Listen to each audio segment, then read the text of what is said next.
Thanjavur side முஸ்லீம் வீடுகள்லாம் ரொம்ப ஃபேமஸான இந்த வாடா ரெசிபியை செஞ்சு கொடுங்க. அப்படியே சுட சுட காலி ஆயிரும்.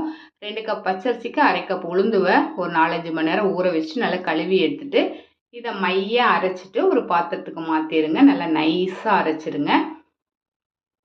இந்த அளவுக்கு இருக்கணும். இப்போ இதை பாத்திரத்துக்கு மாற்றி வச்சுட்டு இதோட 1 கப் சின்ன வெங்காயமும் 2 முட்டையும் உடச்சி ஊற்றி நல்லா மைய அரைச்சிட்டு இந்த மாவோட சேர்த்துடுங்க. இதோட 1 கப் அளவுக்கு நல்ல திக்கான தேங்காய் பாலாக சேர்த்துட்டு உப்பு தேவையான அளவு சேர்த்துட்டு பொடியாக கட் பண்ணி மல்லியில சேர்த்துட்டு நல்லா கலந்து விட்டுடுங்க. இந்த மாவு நல்லா நீர்க்க இருக்கணும், நல்லா தண்ணி மாதிரி இருக்கணுங்க. இப்போ இது ஆப்பச்சட்டிலையோ இல்லை நான்ஸ்டிக் பேன் இருந்தால் அதுலேயோ ஊற்றிட்டு இது மாதிரி லேசாக சுற்றி விட்டுருங்க. இதை மூடி வச்சு மீடியம் ஃப்ளேமில் ஒரு 6-7 நிமிஷம் வேக விட்டு எடுத்திங்கன்னா சுவையான வாடா ரெடி.